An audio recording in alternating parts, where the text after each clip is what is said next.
those, when you're emotional, the neural pathways that you're using in your brain, you've totally switched off to what's happening in the moment.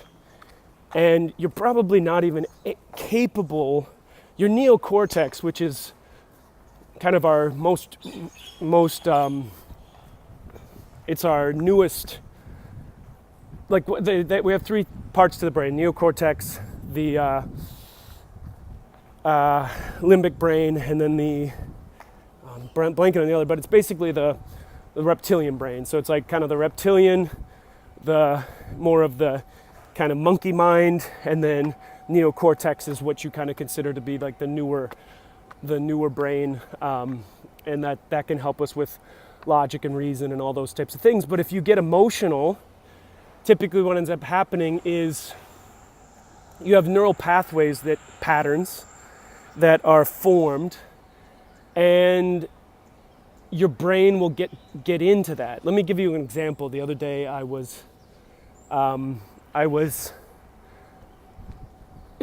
something had happened that heightened my state, and I could feel it. I went into a very, like, what I would describe as a very primitive, kind of not a fight or flight, probably more of a fight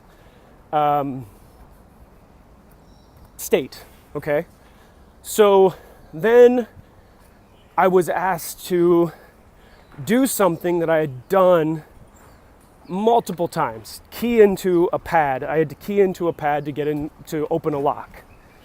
So when I go to key in the pad, there's two buttons that come up, or two numbers. You have to hit the two numbers, and then the keypad will then open, and then you have 6 numbers you have to hit. I do this every single day. Every single day, at least 1 to 2 to 3 times a day. And so it's in my memory. I have it memorized. Well, in this heightened state, I go up to the thing, hit the key, 2 numbers. I get that done, because that's like rote. Because all you had to do, it's not about those 2 numbers, just whatever 2 numbers come, you just hit those. So that's just like muscle memory. But then the other numbers have to be, it's a keyed in number. And I tried to do it. I hit the 2 numbers, and then I was like, I started keying. I couldn't think of I didn't know what I was doing. And then I tried to key in, I think then by the time I kind of was like, I tried keying in a different PIN number, like a PIN number from my bank account. And I was like, well, okay. And then I tried one more time, and then I couldn't remember the sequence of numbers. I got partway through, I think I got the first 2 numbers, and that was kind of muscle memory, I think, as well. And then it was just like, I don't know what's next. I had to stop, reset it, and then I had to just sit for a second.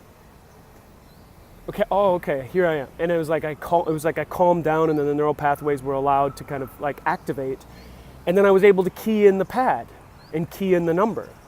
So it just shows you that, it's one of the reasons why doing like meditation, body awareness,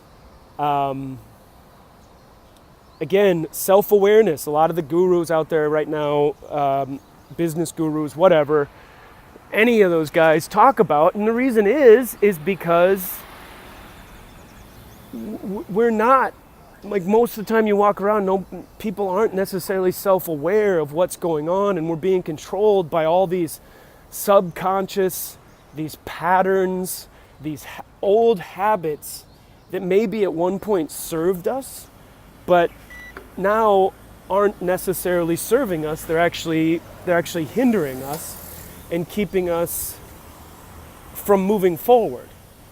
So today, I just wanted to kind of throw that out there. It's like, I don't know if any of this stuff makes sense, but it's a thing that as you continue to look at it, or maybe this is the first time you're hearing about it, but it's one of the reasons why self-awareness is so important, because if you don't, and it's going to take time, even once you are self-aware of the thing that you do, then you have to practice being in that state and then not reacting the way that you do to the thing. So the crazy thing is you kind of have to put yourself back into those, not have to, but they will happen. You kind of have to put yourself back in those situations, take that time, take a breath, try and find a way to take a step back.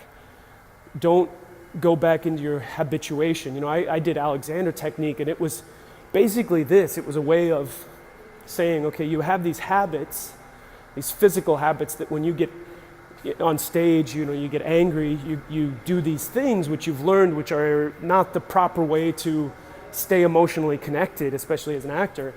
So we had to learn to take that, what my teacher called like squishy time, find that squishy time, and a squishy time can literally be the blink of an eye.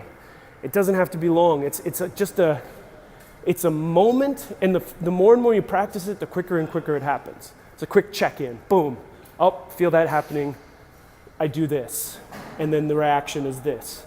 You know, so we go back to our Alexander technique, and man, I think that was, you know, again, I put together a lot of different things at the time that had helped, but that was like the beginning of the end for, I think it was just one of those things in this what I like call my peace soup.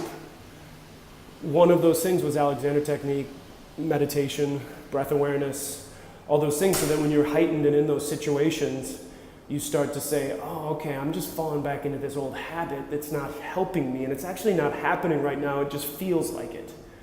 But it can be pretty intense, especially if you meet up with somebody who can trigger you because maybe you come from similar backgrounds or something, or you have similar triggers, or something about you reminds them of somebody they know that then triggers them, and something about them reminds, you know, so if you feel like you're in a heightened situation or that fight or flight situation, you'll end up just